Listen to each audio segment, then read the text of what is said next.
أهلا أهلا يا رمضان شهر الخير والإحسان قولوا معنا.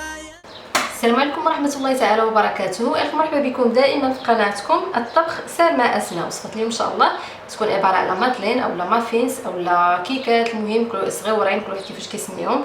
بالنسبة للمقادير اللي غادي نحتاجو فيهم فغنحتاج جوج ديال البيضات متوسطة الحجم بدرجة حرارة الغرفة، قشرة ديال حامضة محكوكة، 140 غرام ديال السكر، 140 غرام ديال الطحين، 75 مليلتر ديال الحليب، 90 مليلتر ديال الزيت. نتوما كتشوفوا بالكيسان شحال، يعني الحليب تقريبا واحد النص والزيت كاس العرض ديال الزيت. عندي 7 غرام ديال الخميره ديال الحلوه الكيماويه اولا البيكين باودر، معلقه صغيره ديال السكر فانيلا، والمربى انا عندي هنا مربى الفرامبواز، ممكن تختاروا ديال المشماش ديال الفريز كيبقى عندكم الاختيار. فهادو هما المقادير بحال اللي شفتوا معايا. وندوزو دابا على بركه الله طريقه التحضير. اول حاجه غادي نديروها هي غادي نطربوا البيض مع السكر والسكر فانيلا.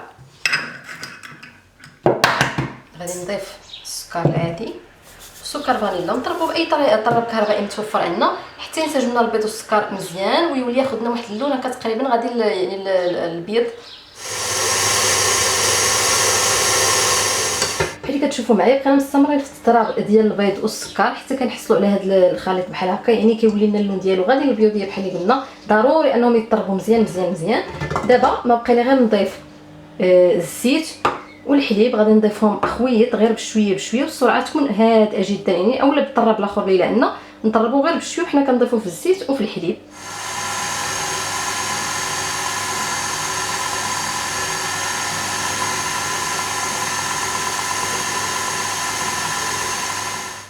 من بعد ما ضفت الزيت والحليب دابا ما بقى لي غنضيف الطحين، غادي نغربلو بحال هكا. الطحين راه مخلط مع واحد القبصه ديال الملحه، وكذلك نضيفوا البيكين باودر اولا خميره الحلويات ونغربلوه على هذا الشكل.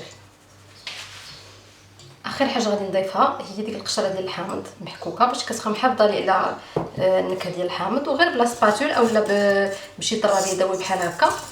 غادي نحاول نخلط حتى ينسجم لي الطحين مع باقي العناصر.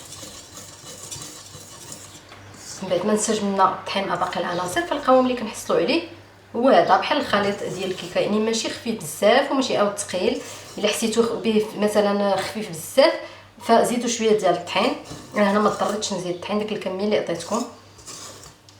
دابا كنجيب واحد الصفيحه هادو الخاصين بالمافينز، كنديروا فيهم هاد الاكياس الورقيه هادو. اللي ما عندوش هاد الصفيحه هادي يقدر يشد بزاف من هاد الاكياس الورقيه، يدير شي وحده فوق وحده شي 4 هكاك باش يشدوه مزيان. ودابا غادي نعمرو بحال اللي كتشوفوا معايا، غنعمر غير شي شويه تقريبا النص. عندي واحد الملاحظه نسيت ما ذكرتها لكم، فبالنسبه لهذا الخليط ديال الكيكه اما بعد ما كنديروه مباشره كنعمروه هنايا في القوالب، واما كنخليوه واحد نص ساعه في الثلاجه عاد كنعمروه. فبالنسبه للناس اللي ما كيستقلوهمش هذا النوع هذا من الماطي فالاحسن يخليوه في الثلاجه واحد نص ساعه عاد يعمروه. هنا غادي ندوز غادي ندير واحد تقريبا نص معلقه هكا ديال المربى اللي اختارينا، غنديرها بحال هكا في الوسط.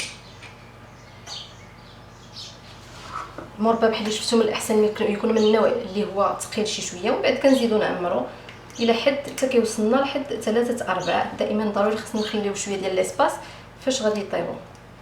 غادي نكمل بنفس الطريقه حتى للسين في هذه الكميه. مازال عندي هنايا الخليط غادي ندير بنفس الطريقه. غندخلو الفران يكون مسخن على درجه حراره متوسطه 170 حتى 180 درجه. الفران انا كنشعل عليه من الفوق ومن التحت كذلك واحد المده ديال 15 حتى ل 18 دقيقه حتى يبان لكم انه طاب وتحمروا. نعاودو نتلاقاو ان شاء الله.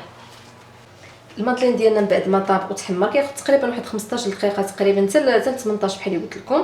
هذا هو الشكل ديالو النهائي. نتمنى ان الوصفه تكون نالت اعجابكم وانكم تجربوها. بالنسبه للتزيين بطبيعه الحال كيبقى اختياري، الا بغيتو ديروا سكر كلاصي اولا الكونفيتور بحال اللي شفتوا هنا، ولا تخليوه طبيعي بحال اللي وريتكم هنايا. فهذه هي الوصفه، نتمنى انها تعجبكم وانكم تجربوها. واي تساؤل عندكم او استفسار خليوه لي تحت في التعليقات ديالكم. ما تنسوش ديروا جيم للفيديو اذا عجبكم، تبارطاجيو وكذلك تشتركوا في القناه بالضغط على الزر الاحمر اشتراك او صابوني، وكذلك فعلوا رمز الجرس باش توصلوا ان شاء الله بكل جديد. شكرا والسلام عليكم ورحمه الله تعالى وبركاته. على الآيات والذكر وفي فيض من العطر هنا رمضان مدرسة تنير مآثر الفكر. على الآيات والذكر وفي فيض من العطر. هنا رمضان مدرسة تنير مآثر الفكر. هنا رمضان مفتاح ودرب جاد بالخير، يعانقنا فيمنحنا جمالا مشرقا يسري، جمالا مشرقا يسري. تراويح ومغفرة تجود عليك بالأجر، وصوم فيه مرحمة به الحسنات كالقطر، به الحسنات.